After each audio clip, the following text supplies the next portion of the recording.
In engineering, gravity is an absolute law. If I let go of this, it drops. No exceptions. So, how do we keep a fully loaded Boeing 777, which weighs around 350,000 kilograms, that's roughly 60 elephants worth of weight, in the air for hours at a time? And it's not magic. It's a balancing act of fluid dynamics and mechanical engineering. And today, we're going to be tearing down the anatomy of flight to understand how planes actually work. So, to get off of the ground, the plane has to master 4 fundamental forces. Those forces are lift, weight, thrust, and drag. Weight is what pulls the plane down, so we need lift to push it up. And the secret of lift lies entirely in the shape of its wings, called an airfoil. Most textbooks tell you that because the top of the wing is curved, the air travels faster over it, creating a layer of lower pressure on top and pushing the plane up. That is Bernoulli's principle. And it works like this. You can try it yourself if you're at home and get a thin strip of paper. If you blow on top of it, it's actually gonna lift this part and stay around here. I don't have blow dryer, so I'm gonna use my own lungs for that.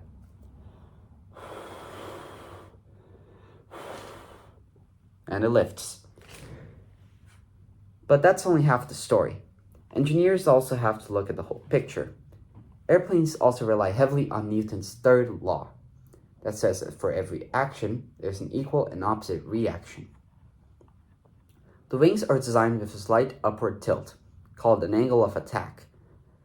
As the plane drives forward, the bottom of the wing physically slams into the air, forcing it downward. In return, the air forces the wing and the entire plane up. To overcome drag and stay in the air, an aircraft needs a propulsion system that creates massive thrust. Modern airliners do this by using a high bypass turbofan engine. Structurally, you can think of it as 2 separate systems working together, an outer fan and an inner core. The large fan at the front acts like a high-tech propeller inside an engine casing. It pushes the massive volume of air around the outside of the engine. That is called bypass air, and it produces up to 80% of the plane's total thrust. Because this cold air wraps around the hot exhaust, it saves fuel and makes the engine much quieter. But what drives the massive fan at the front? That job is the internal engine core, a powerful gas generator that runs in a continuous loop.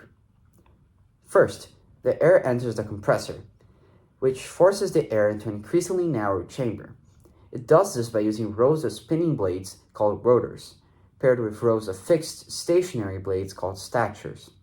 The spinning rotors swirl the air forward, and the fixed statures straighten it out, slowing the air down to turn its high speed into pure, intense air pressure. Next, this high-pressure air flows into a ring-shaped combustion chamber. Fuel injectors spray aviation fuel into the air, and specialized igniter plugs start the fire. Once it starts, this burning process is completely self-sustaining, creating a continuous stream of superheated, high-energy gas. Finally, this hot gas blasts towards the back of the engine, but before it leaves, it hits the turbine.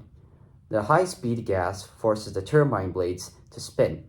This turbine is connected by a central metal shaft directly to the front fan and compressor. This creates a brilliant mechanical loop. The energy captured by the turbine at the back is exactly what powers the fan and the compressor in the front. But as engineers, you have to look for trade-offs. This, what I just said, is a high bypass engine. Most of the air bypasses the fiery core entirely, which means that it saves fuel efficiency and a much quieter flight. Military jets, on the other hand, they use low bypass engines. They are loud and burn fuel incredibly fast, but they give the pilots the compact power necessary to go supersonic. Now, we're moving and we're airborne. But how do we steer a gigantic metal tube?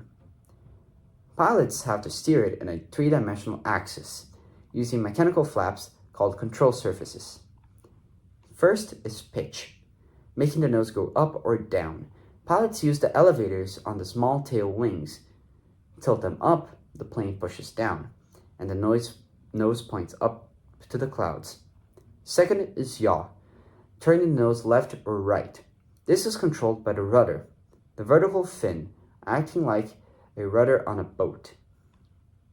Finally, there's roll, banking the wings to make a smooth turn. This uses ailerons on the very tip of the main wings. To roll right, the left flap goes down to create more lift, and the right flap goes up to reduce lift, tilting the entire aircraft. Engineering is all about optimizing the small details.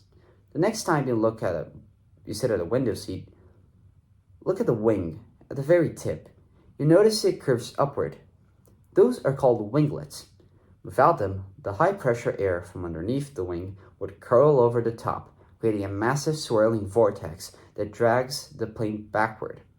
Winglets block that vortex, saving airlines billions of dollars in fuel every year.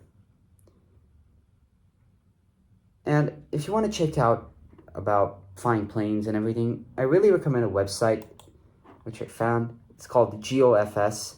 It's a free online flight simulator. And if you're really into planes, I really recommend it. It's free. It's pretty cool to get the gist of how flying works. So open it up and see what you think. It has over 30 aircrafts, if I'm mistaken, so you can experiment a lot.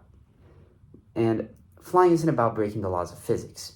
It's about understanding fluid dynamics, material science, and mechanical engineering well enough to use those laws to our advantage.